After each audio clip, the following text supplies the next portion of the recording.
Bonjour à tous. Ce 14 septembre, Ursula von der Leyen, présidente de la Commission européenne, a prononcé son discours sur l'état de l'Union devant le Parlement européen. Un discours fou qui porte en germe, évidemment, un grand saut fédéraliste, européiste, une nouvelle gouvernance mondiale et mondialiste, l'entretien de la guerre et une attaque très forte, non assumée comme telle, mais très impressionnante contre les oppositions, contre la liberté d'expression.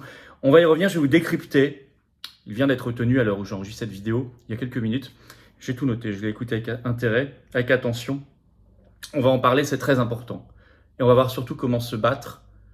Et en faisant circuler l'information, c'est pour ça que je fais une vidéo, plus il y a de gens informés, plus il y a de résistants. C'est mécanique. C'est pour ça qu'il faut faire circuler cette vidéo.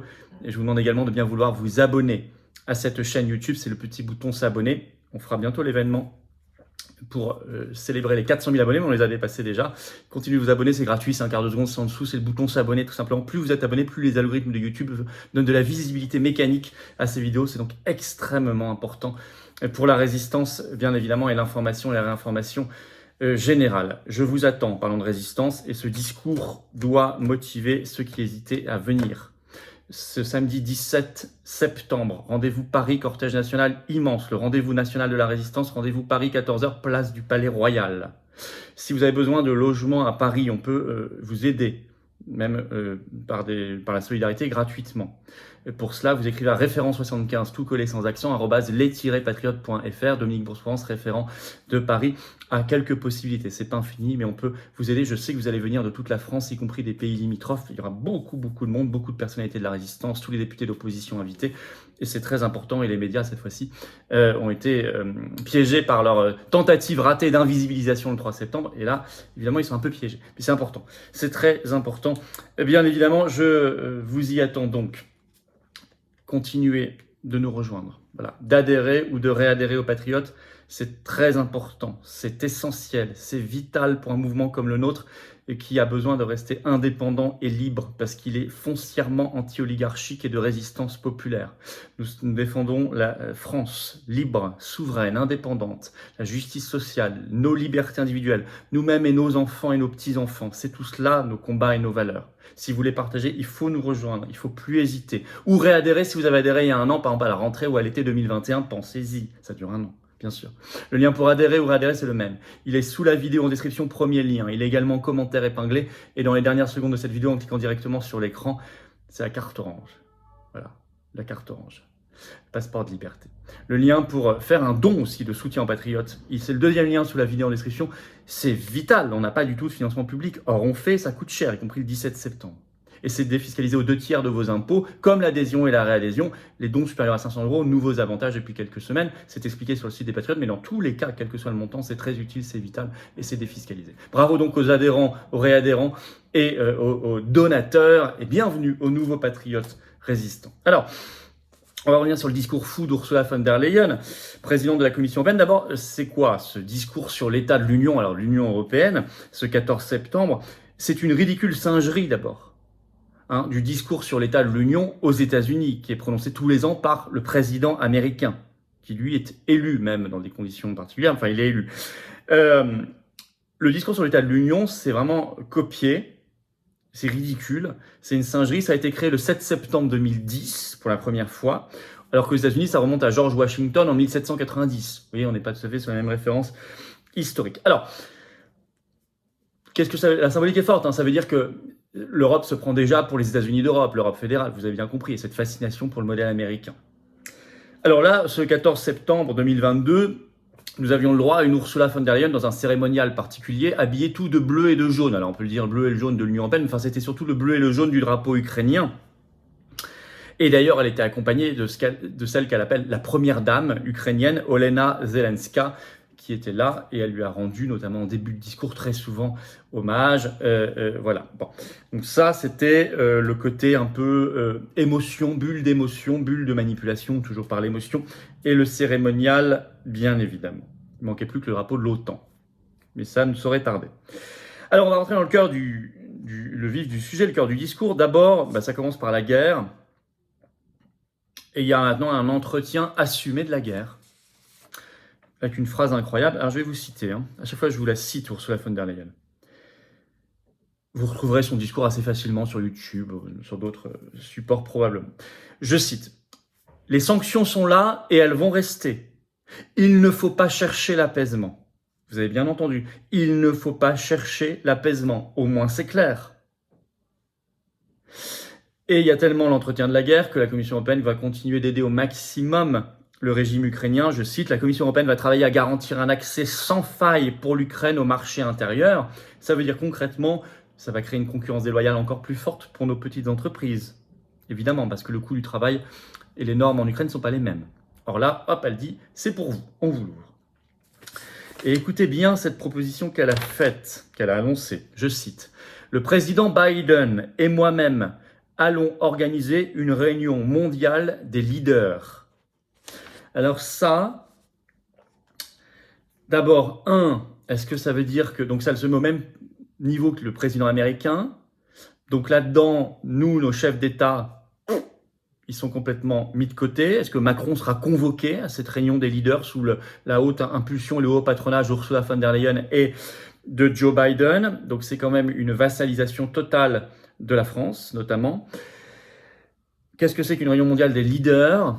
On pourrait dire, si on était taquin, des young leaders peut-être. Et en tout cas, ça a été décrypté par notamment ce média, qui est pourtant très européiste, Euractiv. Je vous cite le tweet qu'ils ont mis ce 14 septembre pour commenter cette annonce. « Sommet UE-États-Unis à venir. Dans le prolongement de plus de multilatéralisme, von der Leyen annonce une coopération renforcée avec les États-Unis pour contrer la Russie et la Chine à l'échelle mondiale. » Pour contrer la Russie et la Chine à l'échelle mondiale, c'est exactement l'agenda 2030 de l'OTAN. Reportez-vous à la vidéo que j'ai faite il y a quelques mois là-dessus. C'est exactement le même agenda. C'est une confirmation. Donc on est bien dans l'entretien de la guerre, première partie importante de ce discours. Je vous cite tout de suite un oubli, pas un mot sur l'agriculture. Pas un mot sur l'agriculture. Voilà. Les paysans, les agriculteurs apprécient. Deuxièmement, une stratégie énergétique est dessinée chaotique, avec des contraintes. Je vais vous lire cela. Je cite Ursula von der Leyen. « Il faut réduire la demande lors des heures de pointe. Voilà pourquoi nous proposons des mesures pour que les États réduisent leur demande générale d'électricité. Il faut, dit-elle, je cite, s'adapter à la nouvelle réalité. » Vous savez, ça me fait penser à la nouvelle normalité avec le Covid. La nouvelle réalité. Ces concepts-là sont toujours inquiétants parce que ce sont des concepts idéologiques. Donc, confirmation qu'il y aura des mesures contraignantes, c'est la réduction obligatoire de la consommation d'électricité en heure de pointe. Ça, on en avait déjà parlé il y a quelques jours. Elle vient de le reconfirmer. Et par ailleurs, elle annonce toujours, je cite, une réforme globale et profonde du marché de l'électricité sera effectuée. Bon, ça fait des mois qu'on en parle. Et on n'a pas besoin d'un marché européen d'électricité. On a besoin de sa suppression, notamment nous, Français, qui pouvons avoir l'énergie beaucoup moins chère. Par ailleurs, dans son discours, elle a valorisé par exemple le Danemark, qui a investi massivement, parce qu'il a investi massivement dans l'éolien. Et elle a ajouté, je cite, « C'est cette voie qu'il faut suivre ». Pas un mot sur le nucléaire d'ailleurs, évidemment, même pas cité. Par contre, l'éolien et l'hydrolien, survalorisés dans tout le discours, c'est très significatif. En matière économique, elle annonce plus de contrôle sur les États membres, en renouant, je cite sa phrase, c'est incroyable, je cite, « Redécouvrons l'esprit de Maastricht ». Ça n'est pas de bonne augure, l'esprit de Maastricht. C'est celui qui a mis en place les critères et les contraintes de Maastricht. Et effectivement, elle dit, je cite, « Il faut plus de contrôle de ce qui a été agréé par les États membres. » Décrypté, quand les États membres disent à la Commission, « Ok, on fera telle réforme en échange de tel argent », alors elle dit ensuite, « Ok, mais il faut le mettre en place et on va vous contrôler, on va vous surveiller, on va vous encadrer. » Notamment dans le cadre du plan de relance Covid de juillet 2020, vous vous en souvenez, en France, c'est la réforme de l'assurance chômage et c'est la réforme des retraites en contrepartie. C'est pour ça que Macron veut passer en force et accélérer là-dessus. Vous avez la boucle, vous avez tout compris quand vous avez compris cela. Sauf qu'en plus, on n'a même pas d'argent en contrepartie puisque la France s'engage sur 80 milliards et on récupère 40. Bref, d'un nom de la farce jusqu'au bout. Ça, c'est un aspect économique. Alors après, elle parle de politique sectorielle, on va parler du commerce et on va parler de l'immigration. Vous allez comprendre dans quel sens et vous ne serez pas surpris. Sur le commerce, encore plus d'accords de libre-échange. Je cite Ursula von der Leyen.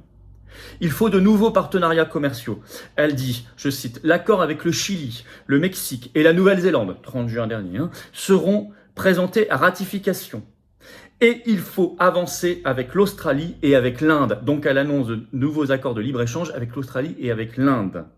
Dans le même temps, vous aurez Macron, etc., qui vous parleront de relocalisation, de rapatriement des activités ici. C'est du bidon. Je rappelle que le commerce est une compétence exclusive, je cite, c'est écrit ainsi dans les traités européens, de la Commission européenne.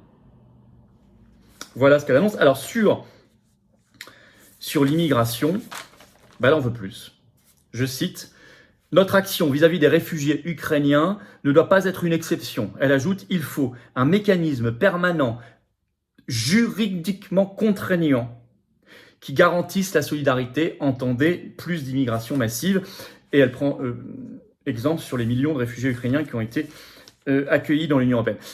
Juridiquement contraignant, ça veut dire concrètement que tous ceux en France qui vous feront un débat national sur l'immigration, en disant il en faut moins, il en faut plus, il en faut beaucoup moins, il faut arrêter, machin, alors qu'ils ne vous disent pas que l'Union européenne met en place des mécanismes juridiquement contraignants, sont des gens qui vous mentent. Voilà. Il faut écouter ce qui se dit à la source. Bon. 5. Alors là, une partie inquiétante, la lutte contre la liberté d'expression sur Internet, contre les oppositions qu'elle appelle chevaux de Troie, ceux qui remettent en cause l'ordre mondialiste, l'Union européenne notamment, sous couvert de lutte bien sûr contre la désinformation comme toujours, et bien sûr aussi plus de conditionnalité des aides contre les États membres en échange d'un meilleur contrôle de leur politique. Ça s'appelle aussi lutter contre toute autre forme d'opposition. Donc là je vais vous lire ce qu'elle déclare. Je cite, « La désinformation se retrouve depuis Internet jusqu'au cœur de nos universités. Ces désinformations, dit-elle, sont toxiques pour nos démocraties. » Elle ajoute, « Nous devons mieux nous protéger face aux ingérences en ligne. C'est pourquoi, dit-elle, nous allons créer un pacte pour la défense de nos démocraties contre, je cite, des chevaux de Troie. » Elle dit, « Le rôle le plus noble de ma commission est de protéger l'état de droit. » Donc tout ça, lutter contre les ingérences en ligne, le pacte, etc., la désinformation, ça veut dire des lois AVIA au niveau européen, des lois de contrôle d'Internet. Et elle ajoute, nous protégerons notre budget par le biais du mécanisme de conditionnalité. Ça veut dire que si un État membre ne mène pas une politique dans le sens voulu, alors il n'aura pas sa part de budget européen. C'est ce qu'ils ont fait en Pologne récemment sur la réforme de la justice. Ça s'appelle le chantage. C'est pas très démocratique. Alors c'est pour ça qu'il est assez incroyable dans une partie suivante de voir que Ursula von der Leyen n'a que le mot démocratie à la bouche quand on sait ce qu'est l'Union européenne. Vous savez ce que disait l'ancien président de la Commission européenne, Jean-Claude Juncker, il n'y a pas de démocratie au-dessus des traités européens, il n'y a pas de choix démocratique au-dessus des traités européens, avait-il déclaré je crois en 2016.